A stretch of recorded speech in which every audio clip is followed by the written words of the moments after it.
Hello, everyone, and thank you for tuning in to another episode of Talking with E. Today, I get to sit down with someone true and dear to the neighborhood, from the community, born and raised. We have Hanif Mouehia. Hanif, how are you today? It's nice to be here. I'm doing really well. Awesome. I'm doing great thank today. you for sitting down. I would say this interview is kind of heart-touching. I would say maybe you visited Town Hall, and you wanted to get your story out there. Yeah. So first, for everyone tuning in and watching, why don't you tell us a little bit about yourself? So my name is Hanif Mouehia. I am a 20-year-old sickle cell warrior. So if those who aren't familiar with sickle cell disease, sickle cell is a genetic blood disorder that affects approximately 7.7 million people across the world. And in the United States, it's about 150,000 people or so. The CDC is kind of working on getting the numbers correctly. And so sickle cell is a disease that affects the blood cells, specifically the red blood cells. And it causes hemolysis, which is the breaking down of blood cells because of the genetic mutation. So turning the A, hemoglobin A, to hemoglobin S, or going from hemoglobin F, fetal hemoglobin, to hemoglobin S. As well as that, it causes the cells to turn from disc shape to sickle. And so that can cause the blood cells to be trapped inside your body, which can cause end organ damage because not a lot of oxygen is getting to your lungs, your brain, your kidneys, other parts of your body. And yeah, so I have sickle cell disease. I also have been doing research, advocacy, volunteering, and consulting in the sickle cell space for about a decade now. So I got a stem cell transplant 12 years ago. So it was a familial haploidentical allogeneic stem cell transplant that I received at Westchester Medical Center in Valhalla, or Westchester County, New York. My transplant doctor was Dr. Mitchell Cairo, who is a pediatric hematologist oncologist and a transformative therapy researcher. And to keep the long story short, I'm also a Harvard University student. So I'm in my academic sophomore, social junior year at Harvard. I've taken some time off to work on this company, which we're going to get to shortly. And so yeah, I'm a very multifaceted entrepreneur. I also love just everything culture. I'm very faith-based, faith-oriented, and I practice a lot of my ministry called Bet Hashem Yahweh, which is in East Orange, New Jersey. So yeah, I'm very excited to be here. I'm very excited to talk about my journey with sickle cell, and let's just get started. Yeah. Awesome. Well, congratulations. First off, you've got a lot under your belt, from what I see. Tell me about your experience at 8 years old. You said 12 years ago, 8 years old, suffering from an acute chest syndrome, and you were in a coma for 6 weeks? I was in a coma for 6 weeks, yes. I was in a pediatric ICU at Maria Ferreira Children's Hospital, which is a part of Westchester Medical Center. And yeah, so I was there, and effectively, I had to miss my entire third grade year of school. It was crazy time because I did not even know what was going on. For me, it felt like it was a couple minutes, maybe a sleep, I went to sleep, but I was gone for 6 weeks. Yeah. And so essentially what happened was I went to, I didn't believe it was my mother. And I said, Mom, I'm in pain. I can't pray today. I can't do anything today. And so effectively I was taken first to West Nyack, where it was just genuine pain across my body. And I've been having sickle cell crisis from birth to up to that point for hundreds of times, just because sickle cell pain is just so unpredictable, and you could be fine one day, next thing you know, it's just all over the place. And so I was transported to West Nyack. They drove me there, and then from West Nyack, or we got an ambulance there, and then from West Nyack, I was transported via helicarrier to Maria Ferreira Children's Hospital. And so I was there, and my parents were greeted by my care team, who saw hematologists, all that. So my care from the jump was great at Westchester. I love Westchester very, very much, and I'm still very much in contact with them and their treatment, see what's going on with their clinical operations. And so for all the warriors out there too, just know how scary ACS could be, acute chest syndrome, because I know a lot of warriors who battle with that pretty frequently. So both my lungs had collapsed. What that details is that my blood vessels were blocked. So oxygen, which RBCs, the red blood cells, they carry oxygen. And so the oxygen was unable to travel to my lungs, which caused them to fail and collapse. So because of that, I was on a ventilator. And I was on a ventilator once I was in the ICU for maybe a couple weeks. And then they just had me stabilized in the pediatric ICU in induced coma. So, yeah. So then I saw that your mom, I don't want to mispronounce her name, I know. Her name is Herrera Musa. Herrera Musa. She was your transplant donor. She was my transplant. So yeah, so guys, I mentioned that it was a familial haploidentical allogeneic stem cell transplant. That's a lot of words. So what a lot of people call it is the half match transplant. So a very prevalent problem today in society, especially in the sickle cell community, is that there are a lot of warriors, not a lot of donors. A lot of people who can donate. I was unable to be a match for my siblings for like a matched sibling BMT or bone marrow transplant. And so my doctor's like, you know what, next best thing, let's try to see if either his parents are matched. And then they're like, you know what, his mother would be the best bet because of the time that I spent in her womb, during pregnancy. And yeah, so my mom was my donor, and I had to receive chemotherapy. So I lost all of my hair, my skin was all changed pigmentations. There's a lot of photos of me online about it. I'm like, oh, that's embarrassing because I don't look as good as I look now. Nah, I'm playing. It's okay. It's all part of the, it's all part of the story, guys. And so effectively, if I can pivot, is that my mom was my donor. Yeah, she was my donor, and it was a half-match stem cell transplant, which is an option. There are currently clinical trials going on. My specific protocol that I received was NYMC, or New York Medical College 571. And so that involves chemotherapy, and it also involves a half-match stem cell transplant from your mother or your father. God bless to Herrera. Amen. Amen. Amazing. Amen. Okay, so tell me a little bit about your relationship with your doctor. You studied with him. That's my guy, man. Yeah. That's so my tell dog. me a little bit about that. So his name is Dr. Mitchell Cairo. We've been on a lot of press together, People Magazine, NBC News, little podcasts here and there, Journal News as well.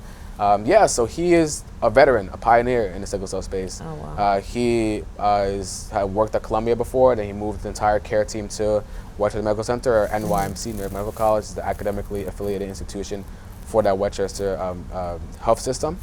And so, yeah, he's just been my rock since day one. Like, I think what sets him apart is his humor. Where there are a lot of doctors out here that try to be serious. Like I'm a very unserious guy. Like whenever I talk to you guys, whenever I talk to the team here, whenever I talk to people back in the town hall, like say Don and his people, I'm very like charismatic because everyone got to work a 9 to 5. Everyone who works 9 to 5 is like, gotta deal with this, gotta do that, gotta do that, gotta do that. Like people get drained from every life. Like life just throws stuff at you all the time. And so what I've learned is that being a funny doctor is important. People say laugh is best medicine, but what does that really mean? It means that if you're able to carry yourself with charisma and like know kind of what you're talking about and know, because he's a genius. That man's a genius. That man put me in rooms I had no reason to be in. At 18 years old, he gave me, or 18 turning 19 years old, he gave me an internship, paid $25 an hour at New York Medical College as a clinical research associate. Like fresh, like literally out of my freshman year of college. That's crazy. Yeah, that's crazy. That's a blessing. It's a blessing, and Yahweh blessed. Yahweh definitely blessed. But it's also just mesmerizing the fact that I've been able to learn so much from him, because there are times where I just pick his brain, where I just ask for meetings with him. He's so busy, but I ask for meetings with him just like to pick his brain and learn about his knowledge, and he just knows everyone in the space because he's been so well acquainted in the space for such a very, very long time. So my doctor, Dr. Mitchell Cairo. Any of my Westchester warriors out there, definitely know that if you go to Westchester, it's a good place to go. Okay, I mean, hopefully you don't have to go there because he's not in the hospital, but like, you want to get checks and things like that, definitely tap in with Dr. Mitchell Cairo and the pediatric hematology oncology team over there, for sure. Awesome. Yeah. All right, so lastly, tell me about your company, True Believers Strategy, Inc. What are your goals and what do you wish to achieve? So yeah, of course. So TBS, or True Believers Strategy Incorporated, is a company that I've been working on for quite a while. Effectively, I learned in the sickle cell space that consulting is necessary, and what that means, because consulting is a very, very broad term, but being able to discuss with doctors, discuss with pharmaceutical companies that have clinical trials and things like that, what it really takes to engage a patient clinically. Because pharma companies, the health systems, they spend millions and millions and millions of dollars per year on clinical trials, right? But they don't always get the ROI, the return on investment, don't always get the engagement that they will need, essentially, right? And so for me, how do I develop a system, a concrete system for me and my team to talk with these people, talk with these companies, talk with these clinicians, talk with these doctors, to actually have them be a part of a warrior validated model. Warrior validated meaning like a patient validated model. We sickle cell warriors, we call ourselves warriors because like we're mighty, we're strong. And so how do we get them to buy in, to like understand the strategies that are needed for engagement? And so currently I'm working on a couple of projects. Right now I'm working on developing my C corporation. So True Believer Strategy Inc. is registered as a C corporation in Union, New Jersey. And so next step is kind of get a nonprofit arm. So I want to also have a True Believer Foundation where I'm able to get money from the government as well as to be able to spread the word of faith. So what I recognize is that, and from what I've seen, just like with my time resource of being a warrior, is that the number one holistic measure or response for a lot of sickle cell warriors is prayer.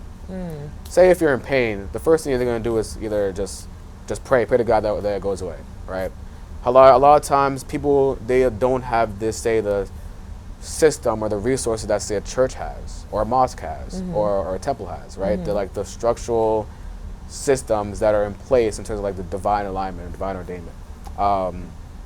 So effectively, I'm looking to use True Believer Foundation to partner with religious institutions for prayer lines, right? Prayer lines for warriors to be able to call and just like get that treatment. So either they're in pain or they're not in pain, just to pray the sickle cell away, right? Because there's a lot of people that pray the sickle cell away, let Yahweh control. Actually putting that into place and doing the things you have to do is important, right? Not just being like, yeah, let's go and put money into this clinical trial, put money into this drug, into this medicine, and then not actually following up holistically what the patient needs. Yeah.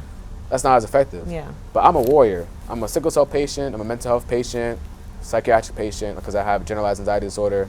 I also have bipolar disorder, and I have PTSD. So I've been in the healthcare field in all different types of places, from research to shadowing to just doing like clinical stuff, clinical, translational, rotational, and being a patient. My greatest experience has been being a patient, knowing what it takes for people to actually run clinical trials. Because like I mentioned, like my transplant was a clinical trial. It was a clinical trial, so I know what it takes to get under that to actually say yes. Right now, I'm 20 years old. I'm an adult. Now I know what to do. You know what? Yeah, I'll give it a shot. And so, to make the long story short, because I know there's a lot, True Believer Strategy in short is a patient engagement company that's trying to help and be an advisory firm for life science companies and clinical institutions to better engage patients to get them more likely to enroll in clinical trials. And how we use the True Believer Foundation eventually, please pray means that I can get all the self-registered, because it takes a long time to register a 501c3, is to be a faith-based sickle cell advocacy organization to just connect warriors in all across the world, from all 7.7 million warriors globally. So, That's super intriguing. When I hear you speak, all I can imagine is my little niece who also has sickle cell. So I'm sorry when to I hear hear that. you talk about that, and I know the times that she goes through when she's in pain and she has to visit the hospital, I can see exactly what you're talking about. And I could see how it would be beneficial to have that arm to just reach out and have. Right now, I don't know if she's like capable of doing these things at 8 years old, but I figure when she gets older, maybe even to your age, she would have someone to lean on or to talk to express. Oh, for sure. I'm always open. Like, I've been mentoring warriors since I was like 10. Like, I remember so I was the 7th person to be a part of my clinical trial. I saw, I'm the 7th person ever to undergo that treatment, but there have been over 60 warriors now to undergo that same trial. So I'm the face kind of that treatment because of my success. And a lot of times, like, I have pictures of me in the hospital too. I have pictures of me in magazines and on TV, on the site. You search me on Google, have 10 pages of search results. You know, but I'm not saying this in cockiness. I'm saying this in confidence that my story is a testament for other warriors to have hope and aspiration to make it, because we're all going to make it.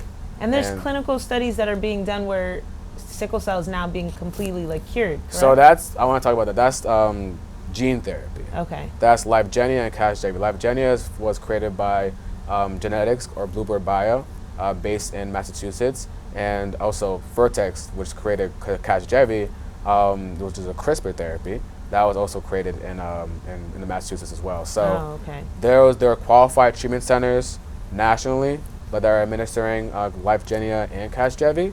But it's all about just the resources, having adequate resources to actually go and do these things. I've known people personally that went through these treatments, then it's either have good results or bad results. And so it's very important to know which one is best for you. And just because there's a treatment that's new and fresh and hot, it doesn't mean, I gotta get that, gotta get it.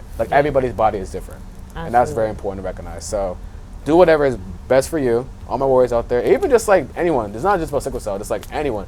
Do what's best for your body, whether it be whatever disease you're suffering from or whatever illness, even if you just have a common cold, do whatever is best for your body. Listen to doctors. Don't listen to just people who think they know what they're talking about because they do ChatGPT and Gemini and their own research.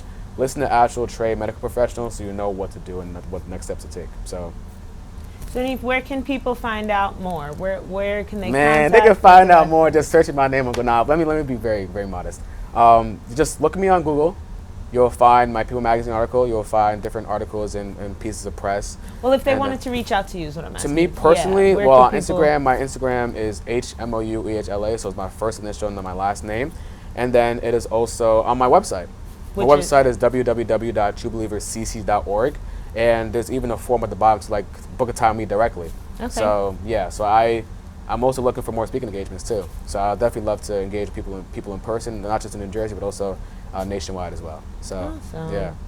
Well, thank you so much for sitting down with me and giving the community a little bit more information and being aware about something that they probably didn't really know about. Yeah, well, education is important. And, you know, there's a difference between being unintelligent and being uneducated.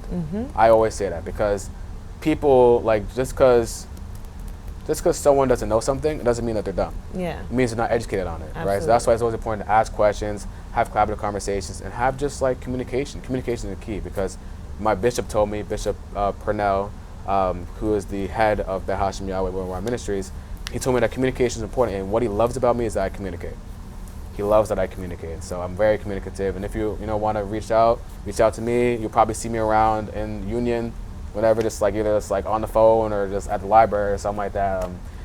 Just feel free to say hello. So, yeah. Well, thank you so much for joining us today. Absolutely. And I wish you the best in all your future endeavors. Thank you. Awesome. And thank you, everyone, for watching at home. I'm your host, Ida Stamas, and this has been a very great, informative Talking with E. We'll catch you next time. Yep. See y'all.